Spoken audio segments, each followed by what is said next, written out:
787. 787 departure frequency 15 will be 1257. 257, thanks. Greetings, people of the internet. Apologies for the hum in the background. I plugged in my Litecoin miner before I recorded an intro for this week's episode. I'm usually not recording openings for episodes because usually people come into the studio and we just do it raw. I have the cameras going and start recording just getting right into it. But today's episode number 32, was the first of what I hope will be many more of over the phone or Skype or whatever, over the internet interviews. So people that live too far away or just are too busy to come into the studio, I can still talk with them, interview them, learn about who they are and what they do, and try to tell the world about how cool they are. Because that's all this podcast is I got cool friends, I got cool acquaintances, people are freaking cool, and I'm trying to show the world how cool some of these people really are. And so today's guest was super cool. I really enjoyed talking to him. His name is Colin MacMillon. He is a photographer, video editor, content producer for RockHouse Motion, a production company located in the heart of good old Kansas. And they produce some of the best outdoor adventure content that I have ever seen. Just really, really high standards. And Colin was a great guy to talk to. Just fascinating guy, really cool, such a good attitude about things. Just you'll know when you listen to the podcast, but just his attitude and outlook on not only his work and his family, but just his overall life was very inspiring, and I think you'll really enjoy listening to our conversation. So before we get into it, SciFi And Friends does have a Patreon account now. I will be posting the link in the bio of all the episodes, and if you watch any of the video podcasts, there will be the clickable link in that. So donate what you can. It's not mandatory. I'll still keep pumping these out for as long as I can. But I'd like to quit Red Oak one day, so let's make that happen. What else? Any other updates? Can't really think of anything at the moment. So without further ado, without more pause, I'm trying to think of like a thesaurus to without further ado, or how do you introduce people? Like without further ado, or Sam Harris always says, and now I give you. Oh well, whatever. These podcasts are awesome. Please welcome Colin MacMillon.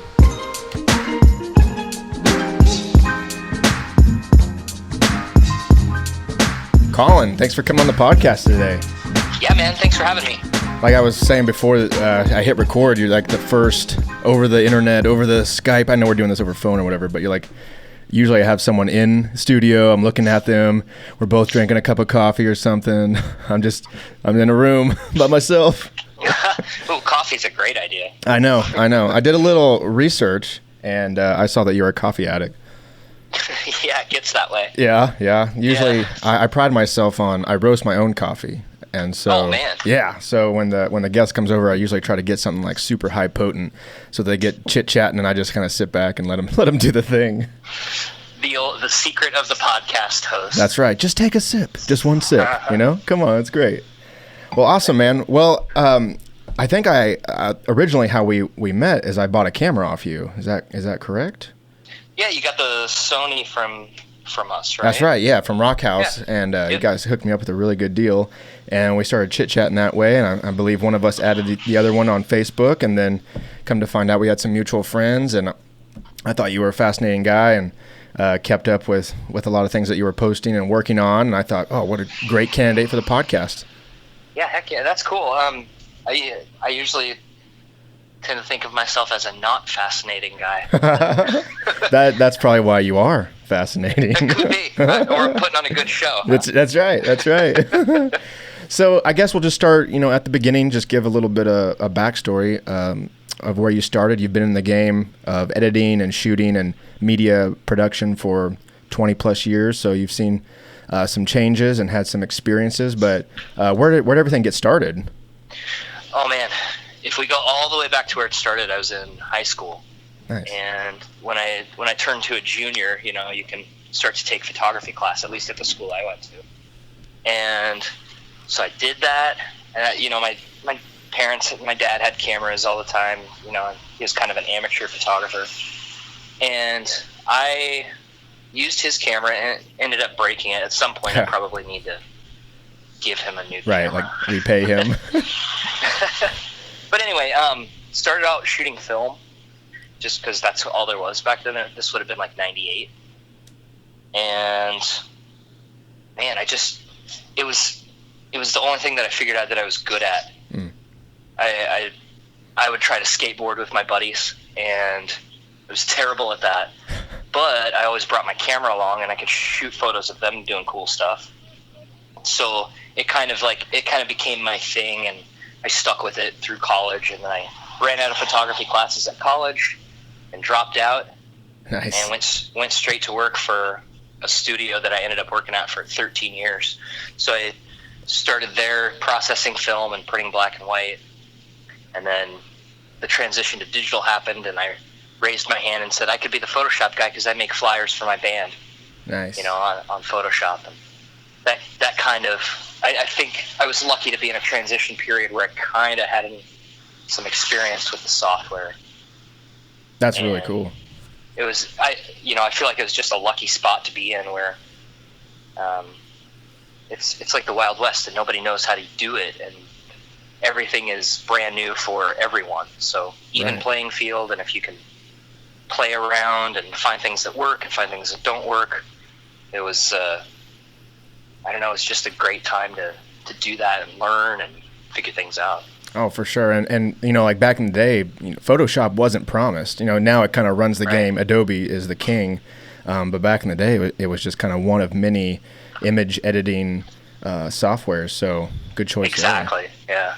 So, and it was limited, and you know, you could, every time Photoshop came out with a new update, you could look at that and say, well, you know, how can I integrate that? And, you know, even to this day, how can I integrate that into my process and into my workflow? Yeah, right. How is this actually a feature that's going to help me? Right. And I mean, even when with the Creative Cloud, there's updates every week, so it's hard to keep up with that. But I guess it is nice because they do keep up to date. Yeah, and they do a good job of releasing little here's what's new videos.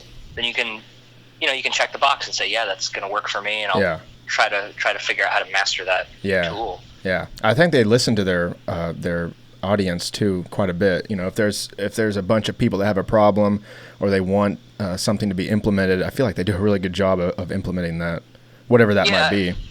Yeah, I agree, and it's good because whoever they're listening to, it seems like they tend to be on the forefront of you know, things that are useful, things that are that can make our work better. And you know, ultimately, when I say, I'll just want to qualify this. When I say make our work better, for me, that means like, what can I do to differentiate our client's look, to push the look farther in a way that's not only easier for me, but harder to A, replicate, and B, harder to, I guess, kind of, I don't know where I'm going there.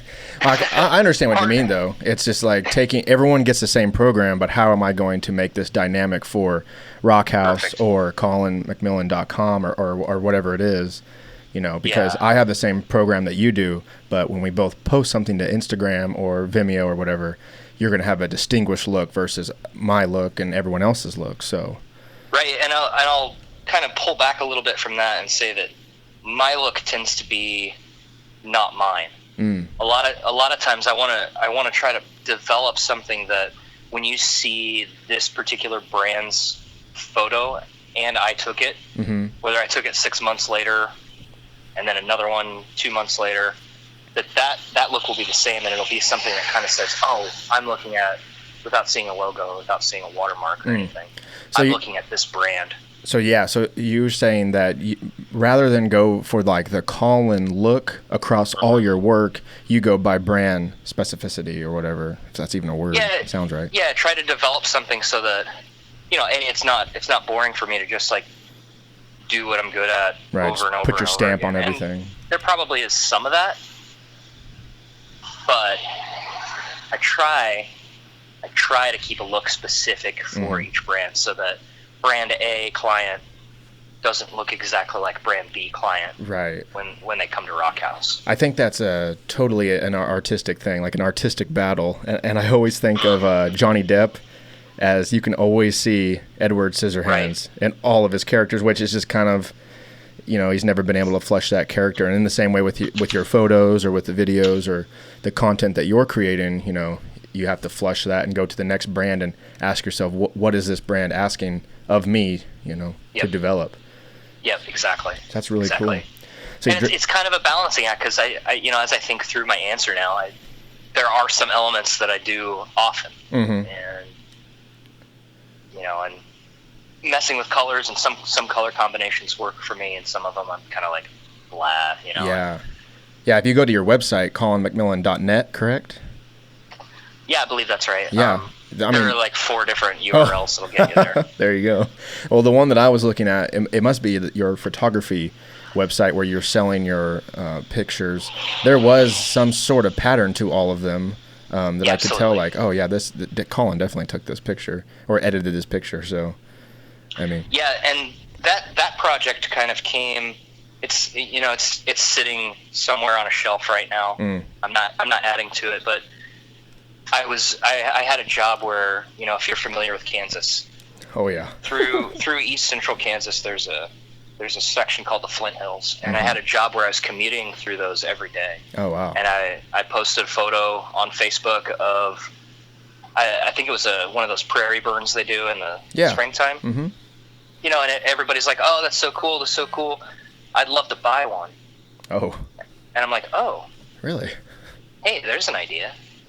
So I just started doing that over and over again, and I would find, I'm driving through after 5 o'clock and it's sunset and everything's popping off, and I pull off I-70 and shoot some photos and go home and edit them real fast. And it kind of became like a thing that I was generating a lot of landscape work, and it was successful at the time, and it still kind of is, but I don't do any ads or I don't push it at all. It just kind of exists currently, and I don't know if that's something I'll pick back up, or what the deal is, but it's very Kansas oriented, so it's kind of just depends on how many orders that you get, right? If you start the website starts blowing up, you'll get back into it. Oh yeah, exactly. Yeah, and it may take something like that for it to happen automatically, which it probably never will. Right. It happens automatically, and then I'm all of a sudden re-energized. Just wait till I post this podcast, dude. You're going to be sold out of everything. So you consider yourself more like mostly a photographer, at least what you started as photography? I would say, yeah. I have more experience in still photography than I do in motion picture. Although a lot of things translate, and it's easy to kind of shift over to that. Yeah, for sure. For me, I think. Well, I mean, like what? Motion picture is really just 24 pictures a second or 60 pictures a second, right? Right, exactly. But even more than just the imagery, you're dealing with sound, and what are you going to do to move to make it actually do something? You can buy a slider, and you see it every time somebody buys a brand new slider. Every one of their shots is a slider shot. Yeah, slip and slide, baby. And it's like, it's cool, but is it doing anything to further the goal of your client? Right. And that's the thing you have to, with gear, at least for me, I try to look at something and see what can I wring out of it? What can I squeeze out that's going to make it work and actually help further the story? Right, rather than just slide to slide. No, the slide needs to do something. Yeah, exactly. Because there's so many gadgets nowadays. I mean, sliders and drones and gliders and all kinds of stuff, and everybody wants to get their hands on them and use them because they look so cool. You show up to set and you got a Ronin or something. I mean, you look pretty badass. Right, exactly. You look good, and we use the Ronin pretty often. It's a really good tool. Oh, absolutely. But if you bought one of every single thing, I don't know how you'd be able to buy groceries too. You don't that and you don't own a production house if you bought everything. Yeah, that's true. So you dropped out of college, and then you said you started working for this media company, and then how long was it before RockHouse came into the picture? Well, I worked at the studio doing senior pictures and family pictures and weddings.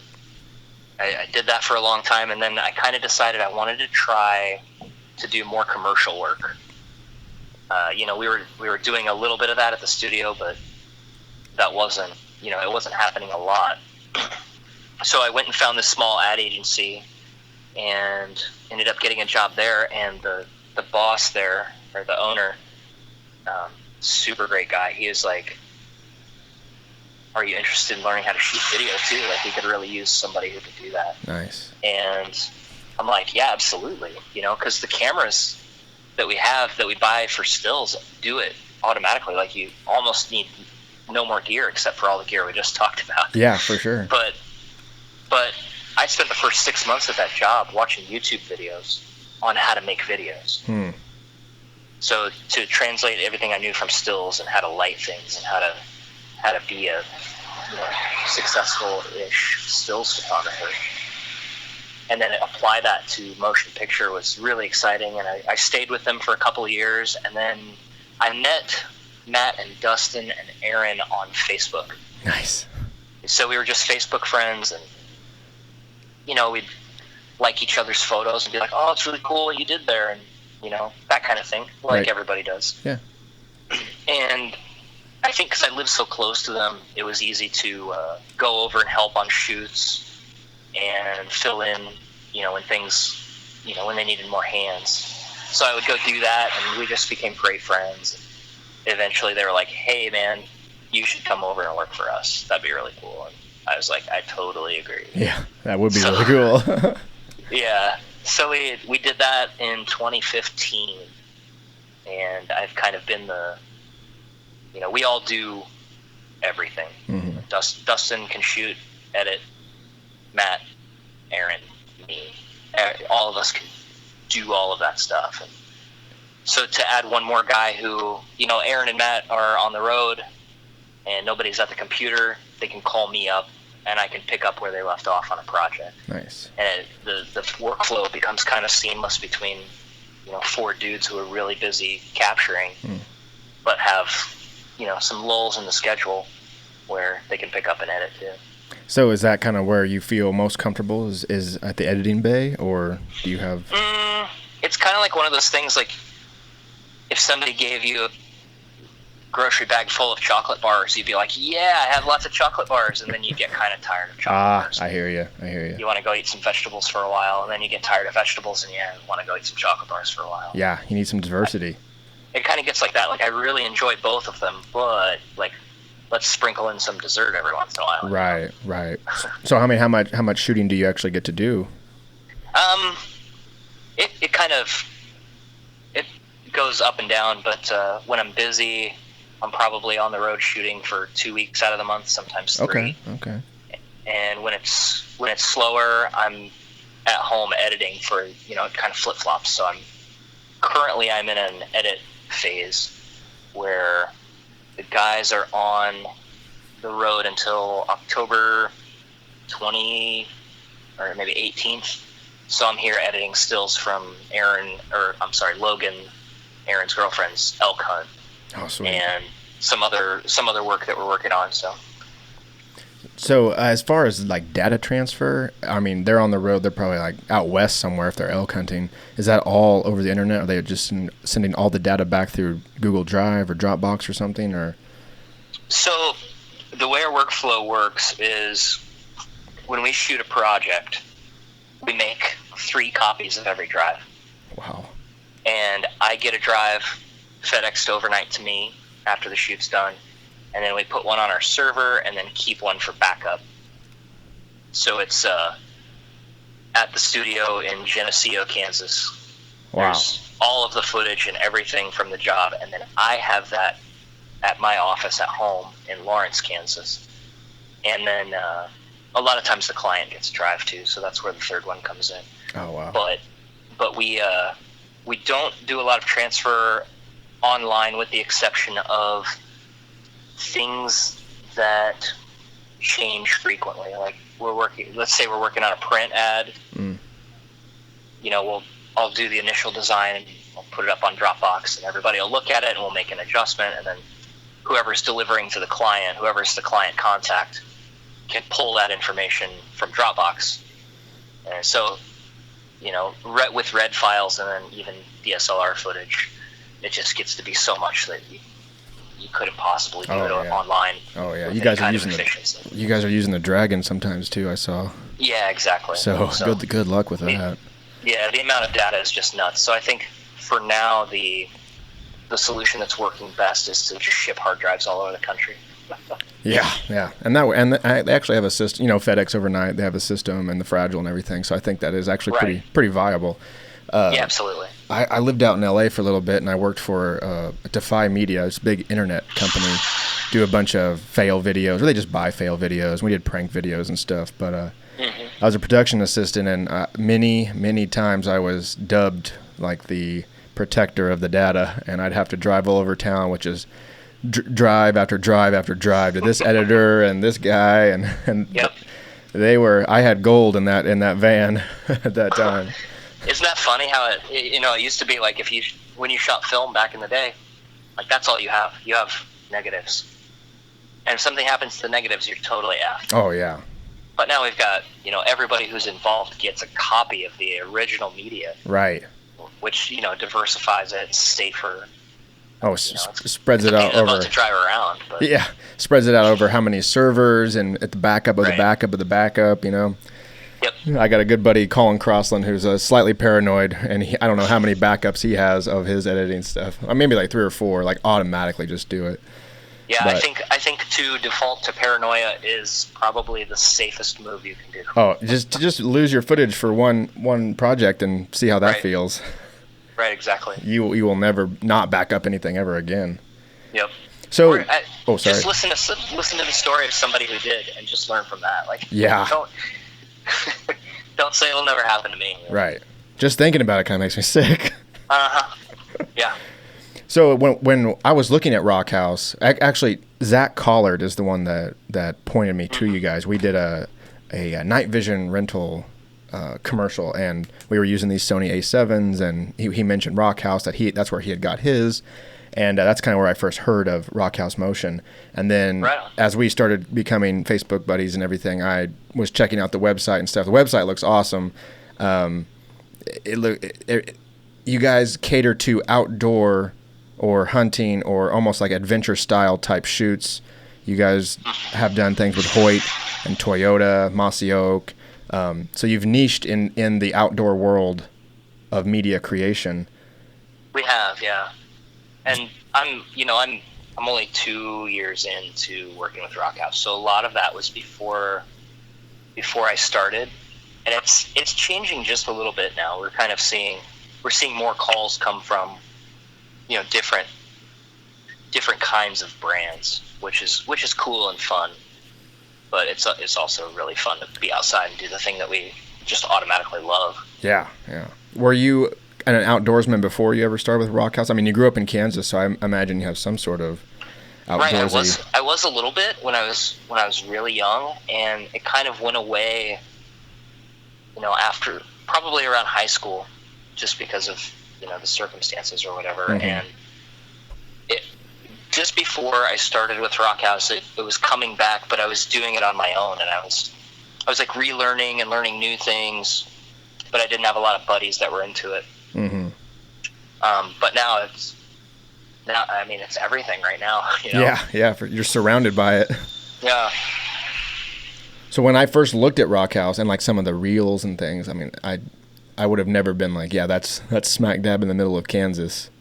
Yeah, exactly. And most of the jobs that we do involve an airplane ride out of here. Sure, but not all of them. If they're paying for it, then heck yeah. Sure, yeah.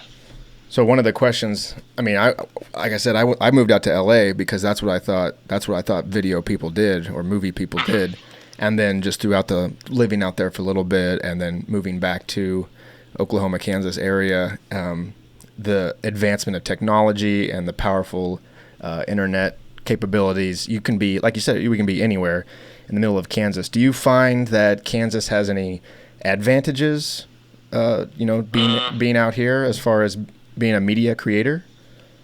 I'm not sure I would say that I can see any dis or advantages, unless you really like Wizard of Oz jokes. Oh, yeah. Those never get old. Right. That's why I always claimed Oklahoma. It's certainly just as easy to get to the East Coast as it is to the West Coast from here. So advantage-wise, I'd say there's that, but any distributor knows that already. For sure. If you're in the shipping business and your product's originating in the center, then just go left or right. I really don't. I'll think about it as we keep talking, but I can't think of anything that's like, hey, if you move to Kansas, things are going to change forever. And Yeah. You're going to be so happy. I don't know that exists for me, but I would say just by growing up here, like each of us did in the Midwest, I find I have much more connections, much more access to resources, and then just the price of living is much easier from West Coast or East Coast. So a lot of times. That's absolutely true. To stretch a buck and be able to buy a house. Yeah, exactly. Yeah, sure. That's definitely an advantage, for sure. I guess the disadvantage, and it's not really a disadvantage, it's kind of cool, I guess, is that you get to travel a lot. Your job is actually, well, I'm going out to Montana to do fly fishing videos this week. Like, well, that's awesome. Precisely, yeah. That's one of my favorite things to do. So it works out really well. I like being home when I'm home, and I like being out when I'm out. Yeah. And you're a family man, right? You have a couple of kids and a wife? Yep, I've got a six-year-old daughter and 10-year-old son, and my wife has just started working again after staying home with them for 8 years. So that's awesome. We're kind of in a transition period. We just moved, from Manhattan, Kansas to Lawrence, Kansas. So we kind of stick along the I-70 corridor. Wildcat to Jayhawk, huh? Right. I had to get rid of all my purple stuff. Yeah. Buy red and blue. Not really. Right. Just keep it in the basement. Yeah. So as far as go ahead. It's a fun time. Things are changing and things are kind of shaking out, and we're seeing what this new town is like. And it's been fun. I mean, you guys look like you're having a blast. You post the Hey Siri, play the 21 Pilots. That little boomerang was hilarious. Yeah, I think one of the things that I'm really lucky, again, to have stumbled on is a way to have a job where, after my wife is the primary caregiver for our children and she decides to transition into a career, my career has kind of become one that I can take them to school and pick them up from school, and we have a lot of fun, and it's a really fun age for both of them. So, the personalities are out, and I'm really just a gigantic kid. Yeah. Aren't we all? Yeah. So dancing before the bell rings at school in the living room with my daughter because she's ready to go to school. Absolutely. Yeah. Check one more thing to do. Yeah. Do you have kiddos? I don't. I've been married, let's see, a little over 2 years, so still fresh on that boat. Right on, yeah. So I finished up school in May and then trying to, do the production thing and still figuring things out. My wife just got a full-time gig at a marketing house in Pittsburgh, Kansas called Limelight Media or Limelight Marketing. Oh, that's fantastic. Yeah. So super psyched for her, and she's still, learning the ropes, all those things that school couldn't teach you. That's what she's kind of dealing with right now, but right, sure. Yeah. Sure. She's really enjoying it and really doing good, so but no kiddos from now. Maybe one day. Yeah, no rush. I'm not going to do the mother-in-law thing. Yeah. You need to get on that. Yeah, right. She's pretty good about it. She has the wife has 2 sisters, and one of them has 2 kids. So the mother-in-law, she's got some grandkids to keep her satisfied for a while. Perfect. Yeah, buys me some time. You're right. So, what are some of the cooler projects that you guys have worked on?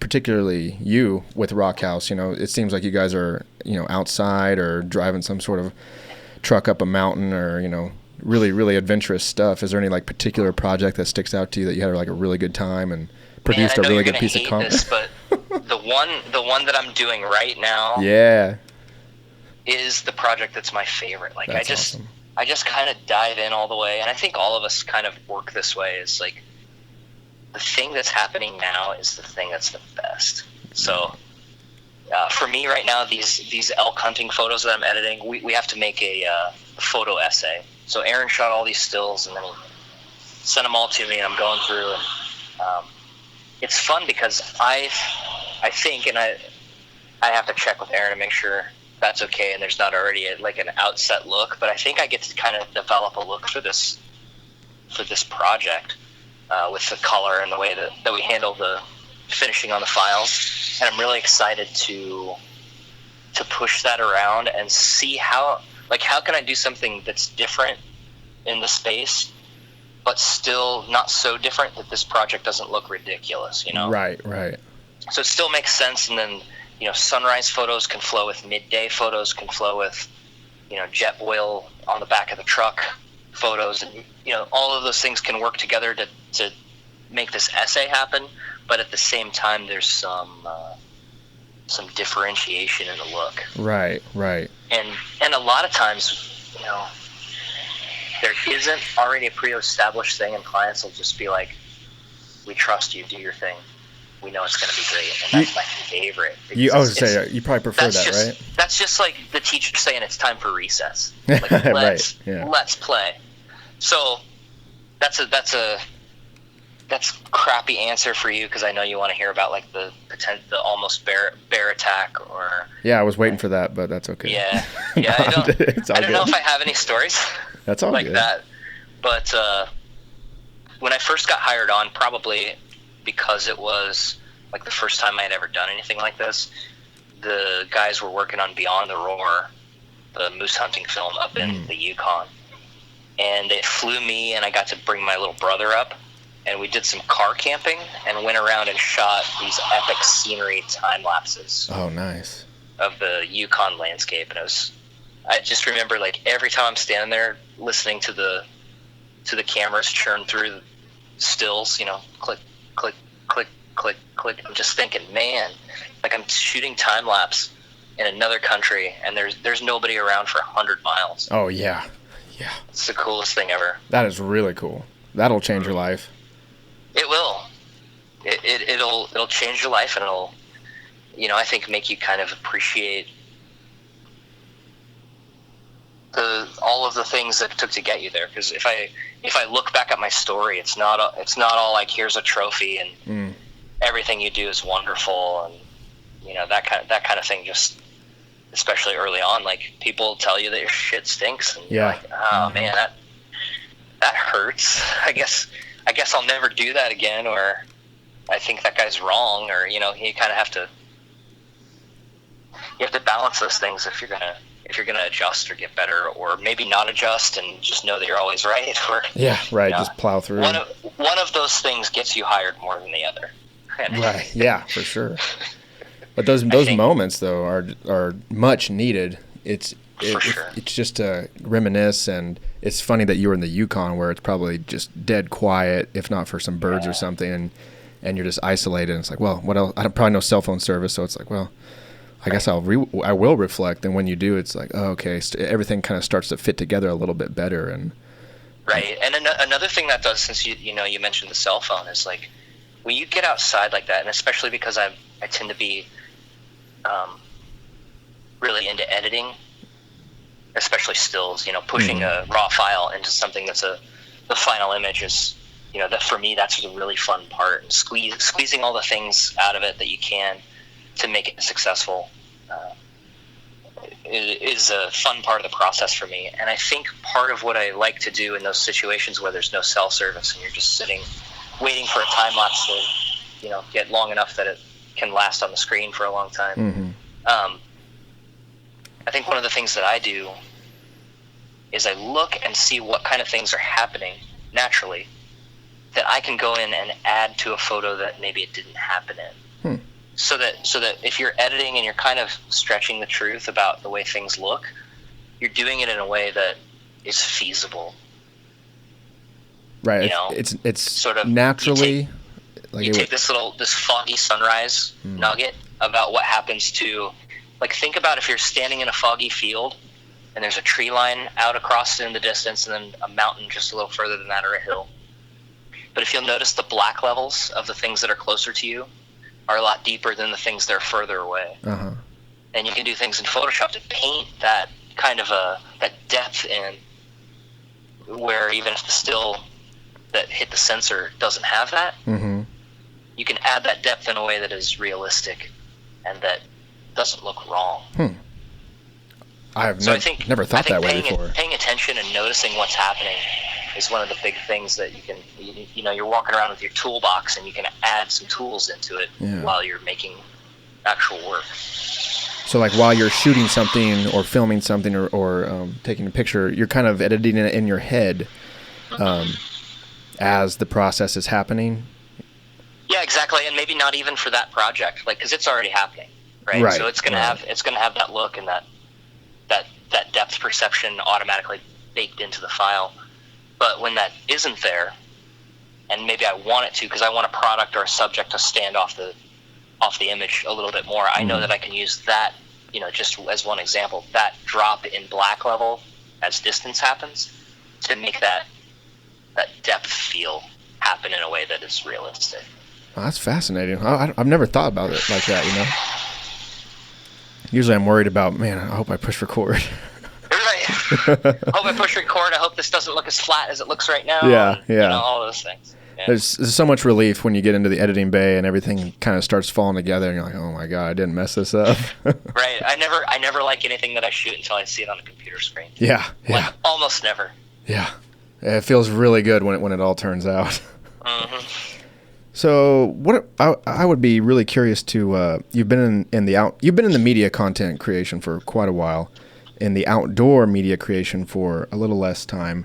Do you have any sorts of thoughts of kind of where the outdoor world media is going, as far as, we had the Outdoor Network producing all these hunting shows, and for a long time it was just two dudes in a tree with their VHS camcorder, and now that's evolved into Jim Shockey's Uncharted, which looks beautiful and looks actually a lot like what RockHouse produces. And now we're all the way into what would you call it? I guess just internet production, as far as Vimeo and YouTube and these private content-based production houses that are making their own stuff and then working for these bigger players, like the Bass Pro and Cabela's and whatnot. What are your thoughts on the whole outdoor world media content as we know it and where it's going? Boy, I don't know. I'd be hard-pressed to be able to guess how things are going to go, just because, just when you think you have a handle on something, it shifts another way. Right. So I'm going to dodge that question just a little bit, and also because, I'm not sure I have enough experience to speak as an authority on what the outdoor industry or outdoor brands ought to do. Mm-hmm. And I think a lot of the answer to that question is, what do I think should happen? Mm-hmm. Or, I don't know. Everybody's talking. I want realistic, and I want, something that's not so polished. And that's great. That's perfect. But everybody's talking like that. Right. That's a little bit problematic, I think, if you're a brand looking to differentiate yourself. Right. Mostly today, what I've seen, they're almost mini documentaries. If you're going on an elk hunt, it is almost, I'm watching, it could be 30 minutes long of a document, almost looks like a documentary. Yeah. When that's what you're talking about, is realistic, this realism.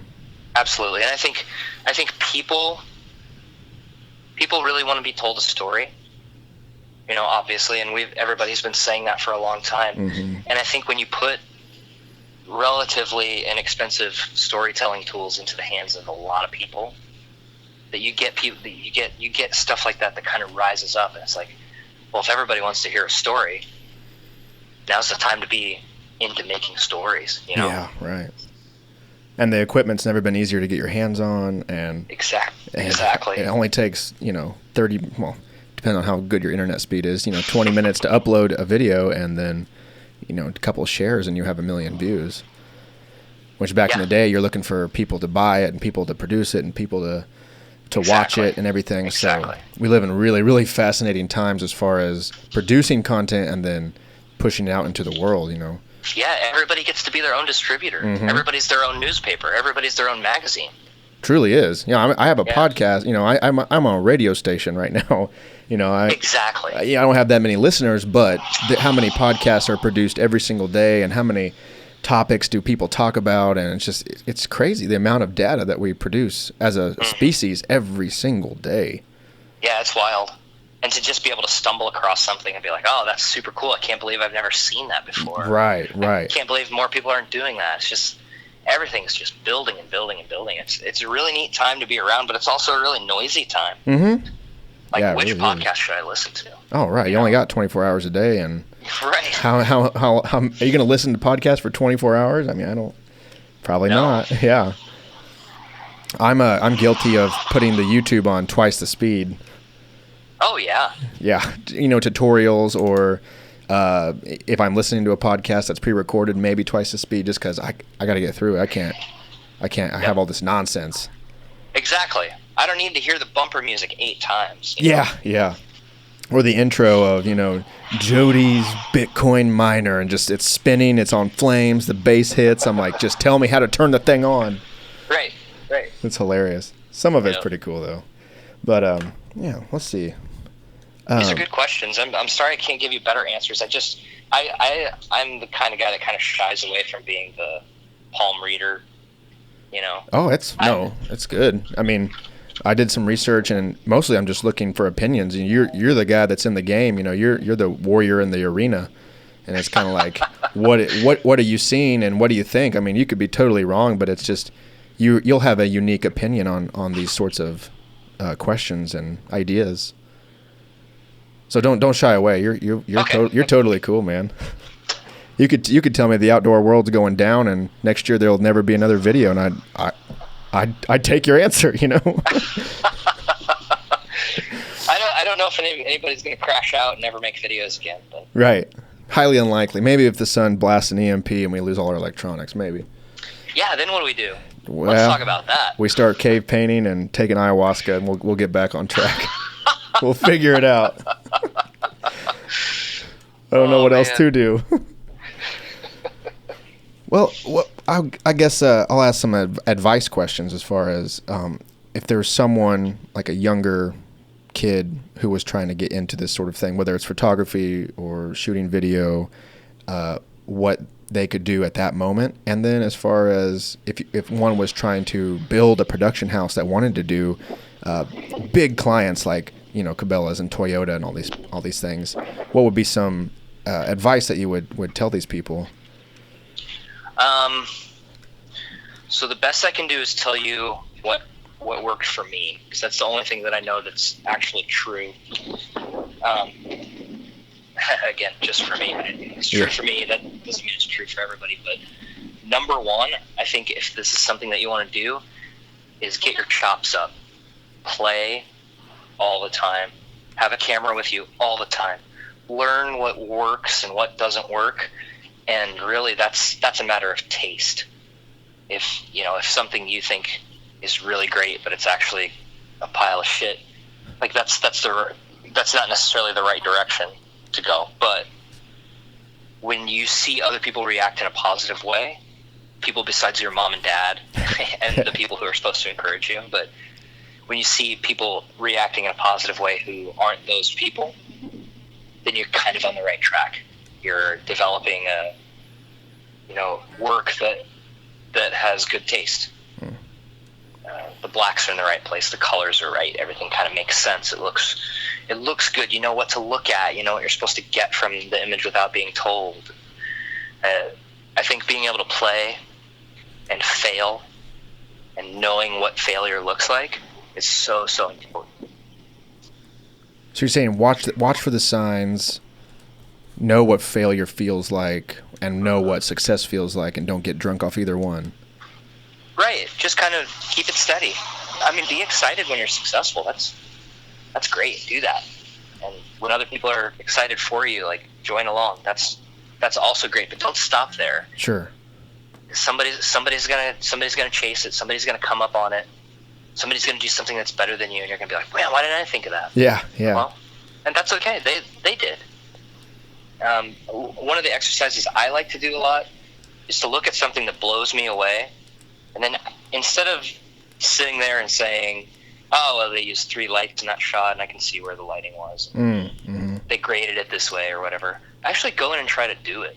Huh. Like, if you're going to copy something as an exercise, like, really do it hands-on, because sitting on the couch watching a Vimeo channel and being like, I can totally do that. Yeah. I'll just tell my clients I can totally do that. Guilty. No problem. It doesn't really work because your chops aren't there. You just kind of have to. You have to do the exercise in order to get better, not just know the theories. Right. You know, it's pretty easy sitting on the couch, just critiquing everything. Right, and not only critiquing everything, but because a lot of times it's not. It's not a negative experience. You're like, oh man, that's incredible. Oh, right. And I can totally see how they did that, and I can do it too. Well, actually do it, I think that's really, really important.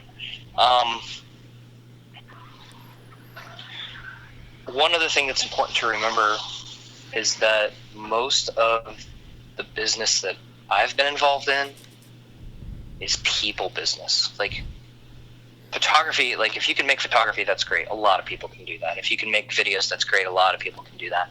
But building relationships and being fair and, just being, I'm like a self-proclaimed nice guy. Like, I'm never, almost never mean to anybody. And it's really worked out because jobs come from the strangest places sometimes. And, you can't expect that. Let's say you're a wedding photographer and you're like, I'm going to do a really good job at this wedding and I'm going to shoot another wedding because the bridesmaid's really interested in having me do her wedding in 2 months or 6 months or whatever it is.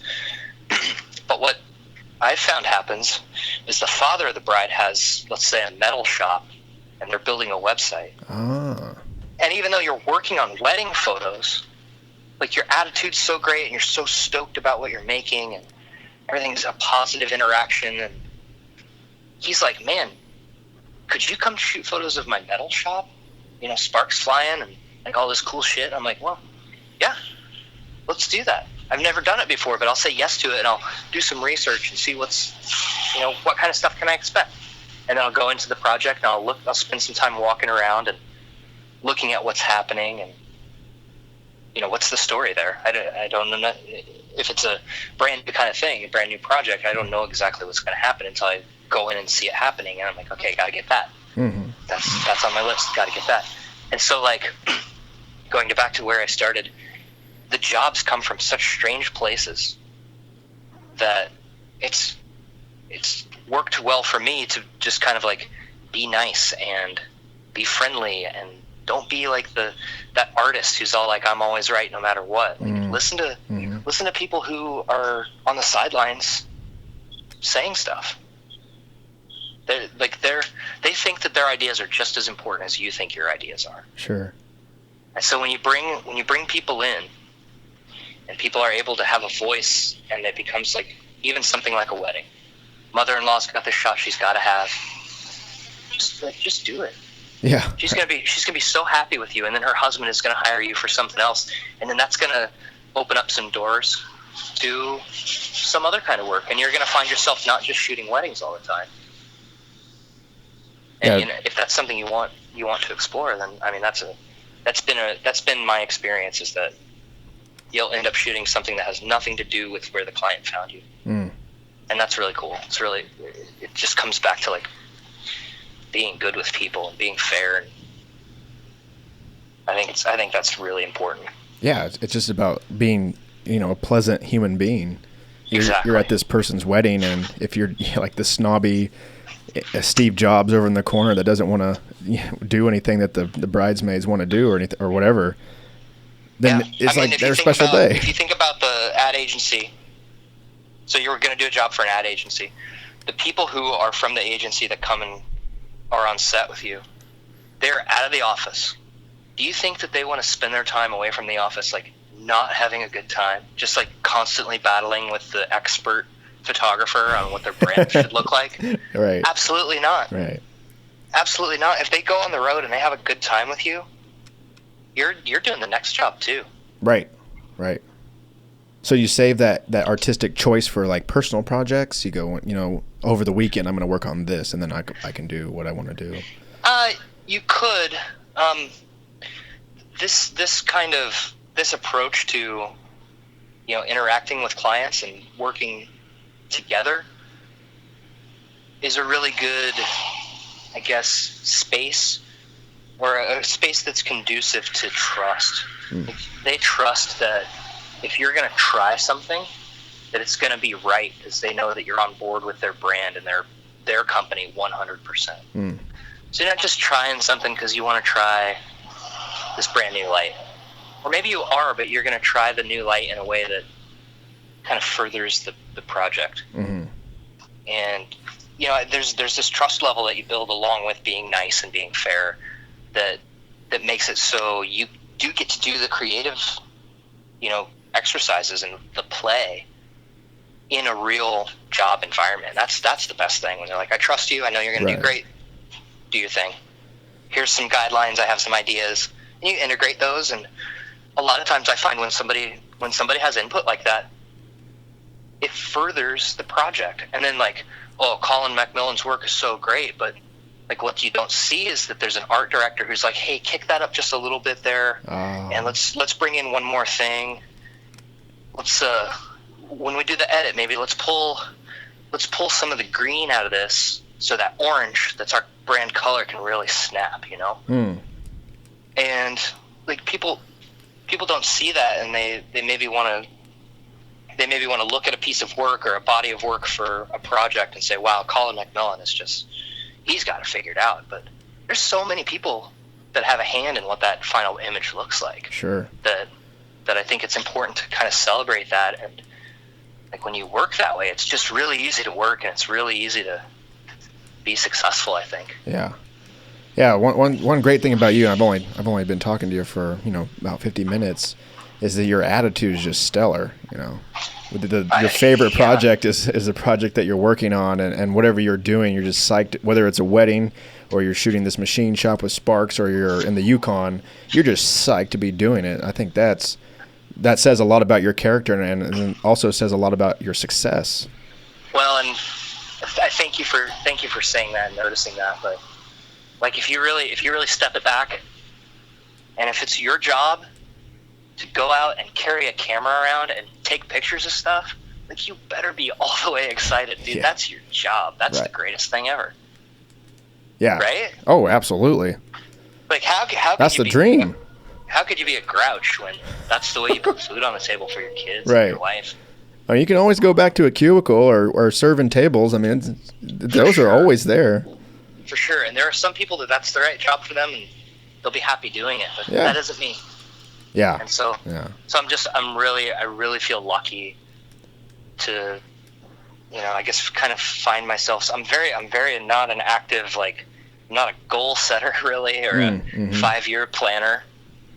Because 5 years ago, if you would have asked me what I wanted to do, it probably wouldn't have looked like this. And I'm not sure if that's good or bad, but I really like, where things have ended up without me kind of setting a plan for it. Right. Does that make sense? Right. Yeah. You're not really getting in the way with expectations. You're just kind of day by day. Oh, I got a job in the Yukon. Let's do it. Oh, I got a thing here. Hey, wife got a new gig there. It's just kind of exactly. And I early on, I found myself being really happy just saying yes to a lot of stuff. Oh, can you do this? Yes. Can you do this? Yes. And then figuring it out, figuring out what's right for the project, but I guess experiencing something that you haven't experienced before is just, to me, like, one of the things that's most valuable to me is to have experience. To feel what it's like to ride around in a helicopter from one spot in the desert to the other is really neat. And there's if I wouldn't have said yes to this one particular project, I would never have felt that. I would never have actually known what it's like. Right. I think that is so much more valuable, at least to people around our age, the millennials or whatnot, Yeah. Rather than, cutting a paycheck, we value these experiences. And then really at the end of the day, or the end of the career, or even the end of life, it's really what you reflect on. You don't think about how big your bank account was when you were 42. It was, oh no, I did this grizzly bear hunt, and we almost got attacked, or whatever. My wife and I went down to South America, and here's the picture actually that we took together. That's her there. That's what you're reflecting on, and then that's what shows you what's important. So that makes total sense to me when you say that. Yeah, absolutely. That's just I'm just so lucky to find myself in these places that if I didn't say yes to this weird project years and years ago, then I may not be here. I may not have gotten the opportunity to do that. Mm-hmm. Have you ever turned anything down? I'm sure you've turned things down. Sure. You just a lot of times, I think if I turn something down, it either doesn't work with a schedule, or I can't make the finances make sense. Like, it could be cool to go work for this nonprofit down in South America and be in the Amazon, but like I can't not have the financial balance. Like, I can't go out of pocket for that. Right. Those make sense. I mean, that it's still a business. I mean, you're paying the bills, you're feeding your family this way. So while some people may look at it as I don't know, not a normal type of job, that's partly what it is, though. It is your career. It is your income. Exactly. And I understand. There are these trends on the internet where you'll see a group of photographers get together. Like, there's this big uproar when somebody says you have a nice camera. Right. Like, oh, that picture's so good, you must have a really nice camera. Yeah. And they get so mad that the person who said that didn't recognize that it was them that did it. But then the next post on that, on this photography group forum will be something about how they swear by Canons, and Canon makes the best camera, and everything about their system is just the best that it can be. And I think there's kind of a weird double standard there when it's not about the camera, but then it also is all about the camera. And right. I think, like, going back to your advice part earlier, I think it's not as important to make sure you're buying all the raddest gear, all the coolest shit. I think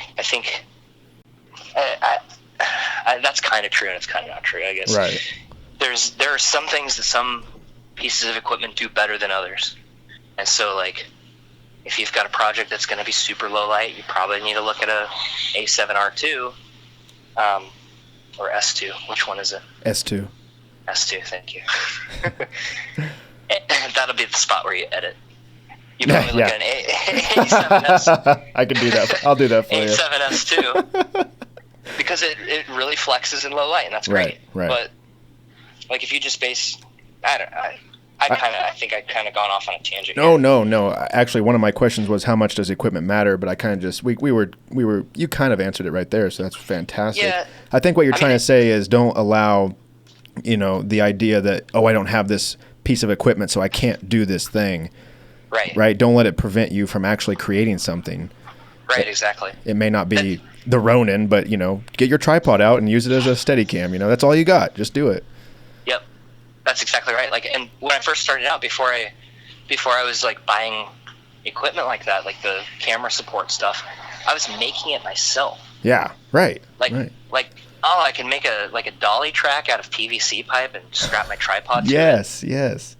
Dude, like, it looks super jankety, but who cares? Right. It's like you get the shot you're after with this thing that you made, and then, like, later on when there's some budget and you can actually drop the money on a proper one, it's like, if you do all the work, okay, here we go.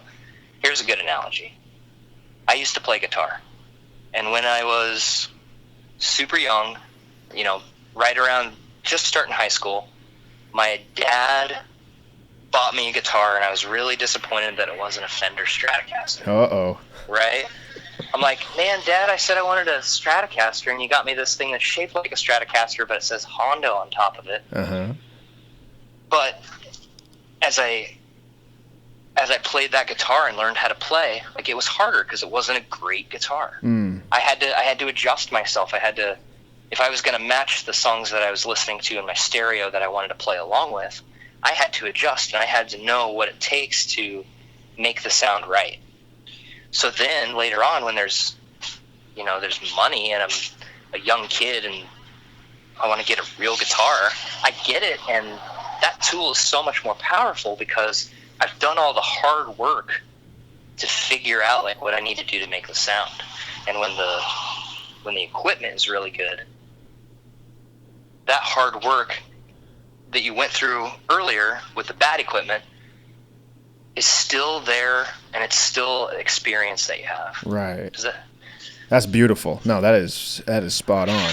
So instead of just going out, getting a red weapon, first camera, red weapon. Yeah, right. Great camera. You're probably going to make some pretty cool looking stuff. Exactly. But if you started with, a nice Canon 7D with a kit lens, and then you moved up and got a Blackmagic, and you moved up and got, the Sony, and then, this whole trail of trial and error and yes. Yeah, figuring out all this kind of stuff, and your buddy has a better camera than you, but then someday you get this weapon. It's like, look at all this experience that you have, and you have the most powerful tool on the planet to make and tell this story.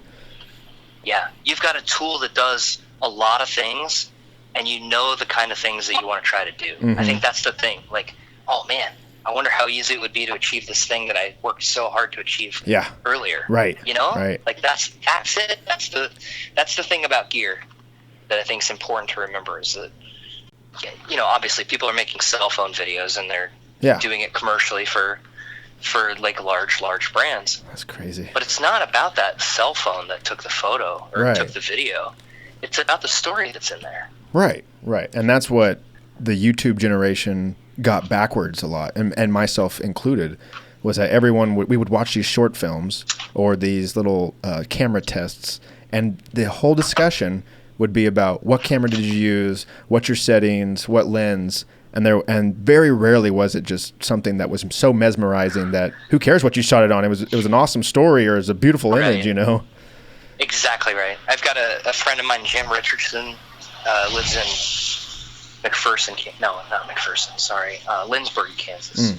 He's a National Geographic photographer, and I saw him speak one time, and he said this, and it will always stick with me. He said, if you want to be a better photographer, stand in front of better stuff. Oh, nice. That's the ticket, right? Yeah. That reminds me of, like, Steven. When everybody asks you, when you post it to Facebook, and they're like, what's your shutter speed, aperture, ISO? Yeah. And you answer them, like, that doesn't help you at all.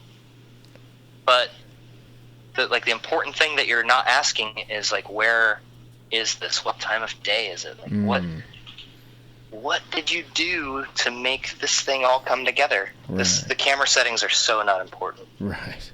That's hilarious, because that's what we always ask. Right, exactly. Not the other dynamics of the photo. It's just the wrong question. Huh. That's fascinating. I never would have thought of that either. Coming down from a National Geographic guy, I mean, he knows what he's talking about. Absolutely. And maybe he's got some, like, nice equipment privilege where he can say that, because he can just call up Nikon and get whatever he wants. Yeah. I'm guessing that's the thing. But it reminds me a lot about, are you familiar with Steven Pressfield?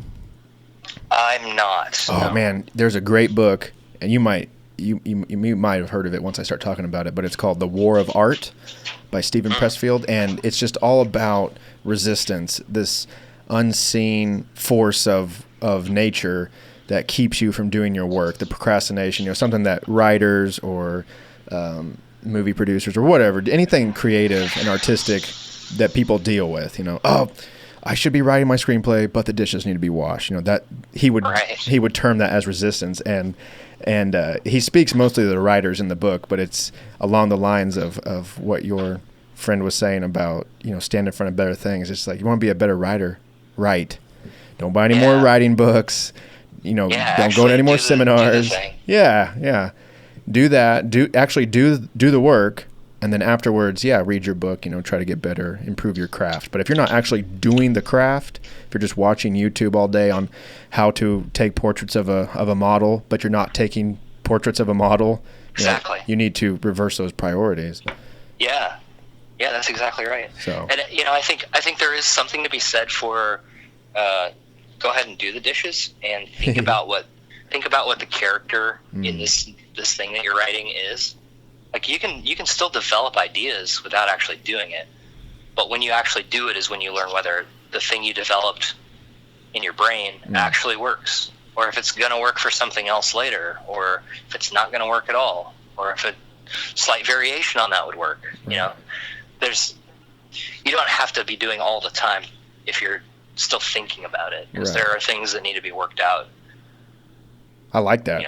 I like that a lot because, instead of doing or listening to a podcast or music while doing the dishes, you could be doing the dishes and working on your project, even if you're just chipping away, how am I going to, what color scheme am I going to try to edit into this photo or whatever it is, Yeah, absolutely. And there's inspiration to be had from all the things you just mentioned, from listening to music or from listening to podcasts or watching YouTube videos. Like somebody may have done something that's going to work for you.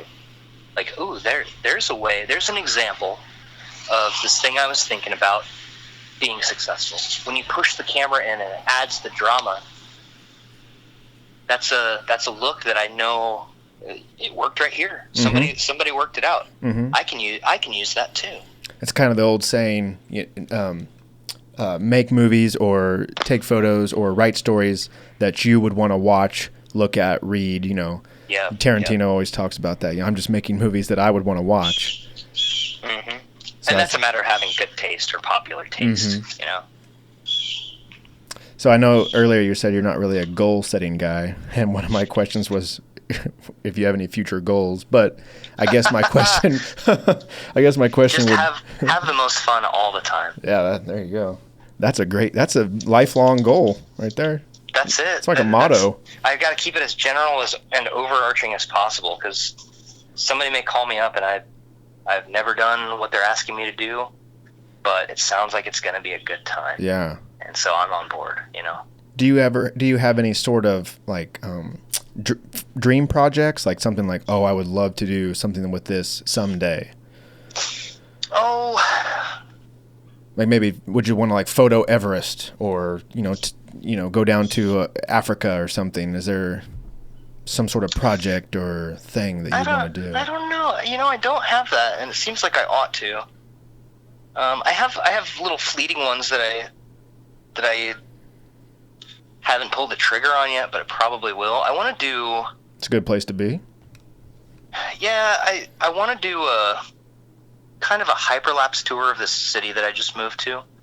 Like run around and shoot time lapses everywhere and find a way that's have you seen, gosh, it came across my feed the other day. It was tag somebody who wants to go to Rome in this video, and it's a time lapse of somebody going around to all these landmarks, but the transitions between each landmark are like going through the streets super fast and seeing all the stuff that isn't just the Colosseum and the stuff that you think of when you go there.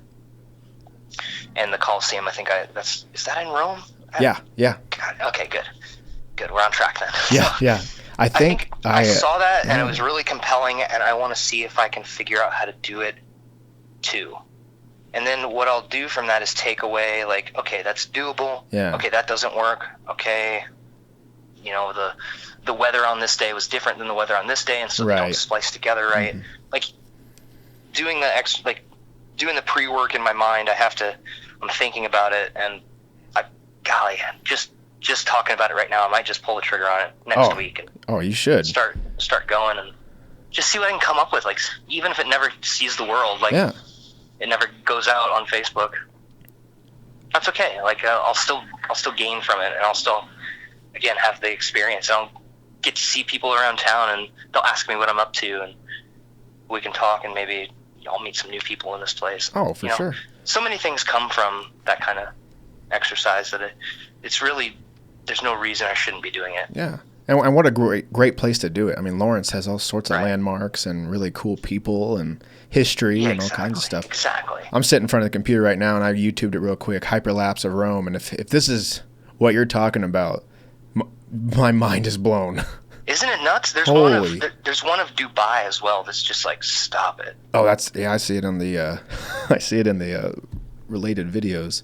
Dude, this Yeah, is but they put in sound design, so like when you see people walking on the sidewalk, it's all like, Oh, that's sweet. and when the camera moves quicker, it's like, you know. And Oh, there's is a this lot the of one where stuff they that they're- jump into the there's a lot of plane? cool stuff. So They go through like the plane. They go through the plane window. Yes. Oh Yes. my God, what is this? This is crazy. So, Right. do you think that's a lot of Bonkers. After Effects and whatnot, just kind of piecing those things together? I don't know, man. Oh, I that don't know would until I try. you have got to try, and I'm going to be looking on your feed to see updates on how this thing is coming, because these are awesome. And Lawrence, I mean, Lawrence could be the start, and you can go to Manhattan. You're more familiar with that place, and Right. you know, there's a bunch of cities and places in the world where something like this would be awesome. Yeah, and then all of a sudden somebody's paying you to do it. Like Yeah. that's the thing that's the most fun is you play and you play and you work out the kinks, and then somebody's like, "Hey, I'll trade your money to do some more of that for me." Yeah, and you're like, Like, okay. what? Are you kidding me?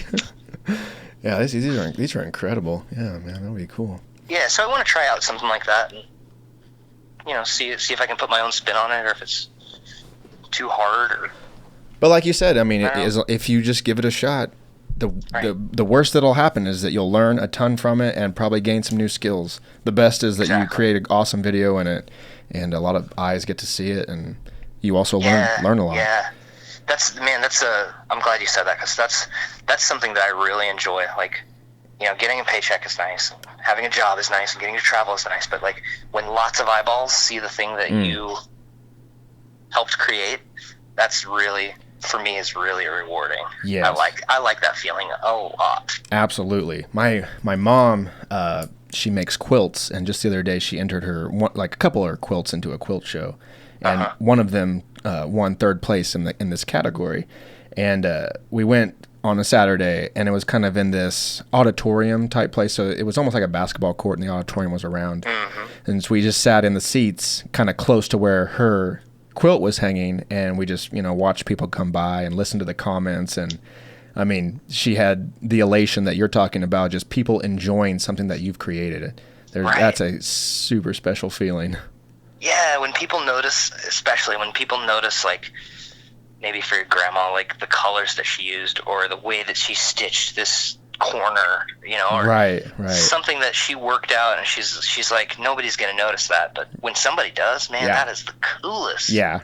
That's almost like the Step Brothers scene. Like, did we just become best friends? That's what I do. Like, what? You know the red weapon? That's awesome, Yeah, man. that's exactly right. Well, Colin, you're pretty active on social media, correct? As far as like Twitter, Instagram, those sorts of things? Yeah, my Twitter is, I kind of phoned it in on Twitter, and it just pushes whatever I push to Facebook. So Sure. Twitter, not so much, but Facebook and Instagram are the places that I'm most active. Nice. And for Instagram, my name is @ColinPhoto_RockHouse, and then Facebook is just @ColinPhoto. Great. And I'll put links into the description to those, and to rockhousemotion.com and all that kind of stuff, so people, the listeners, can find you, follow you, see what you're working on, and check out RockHouse and all that kind of good stuff. For sure. I think the best way to follow along in real time and see what's happening for real, mostly because it's the easiest for us, is we, between Aaron Hitchens, Matt White, Dustin Lutt, and me, we try to keep our Instagram stories going. So when we're on set, a lot of times it's just us kind of being what we think is funny. Yeah, right. So some of those BTS having they're great. silly tip videos about how to mix your coffee, or like doing a shot for Cabela's project, or whatever. Yeah. The best place to follow if you want real time and like actually see what it looks like is Instagram stories for the four of us. Man, the development of stories, starting with Snapchat and then bleeding over into Facebook and Instagram, they're amazing. It's amazing. It's so cool. Like, to be able to see what it's actually like is Yeah, that's really fun. Right. That's really cool. You're not blowing up my Instagram feed with 50 posts a day. It's just hey, what's up? What's Colin up to? And I can watch and see what's going on, and it's just I'm in, I'm out, I'm done. I love it. Yeah, you get to control like the level, like how deep you go, right? Right. And you can the viewer. You can post some crazy stuff on your story because you got 24 hours and it's gone. Yeah. Not like it's hanging. Also true. Not like it's hanging out on your profile for all time. Nobody will remember this. Yeah, exactly. I forgot one more thing before we wrap this up. I noticed that you had some tattoos, and I'm pretty new to the tattoo world. I only have 3, and one's not even done. It's on my side, and it's only halfway done. I just want to ask real quick if the significance behind tattoos, when you started getting them, and if you're going to get more. When I was in a band. I was a young kid, and like that was just like part of the thing you did, or that we did, me and my friends. So it's a lot of them. I got some that are about my hometown, and some other ones that don't have any significance at all except to fill space. Nice. If I'm being honest. So. Right. It's a way to guarantee that I won't have an office job.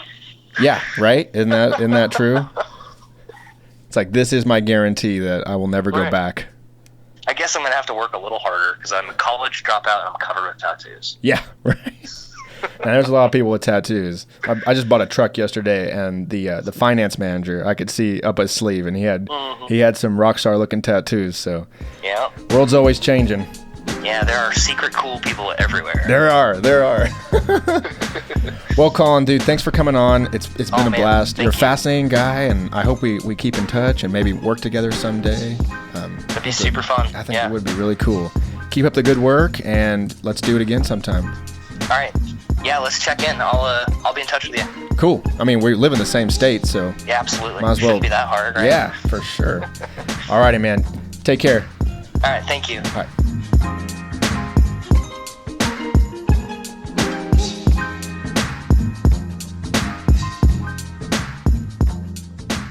SciFi wins.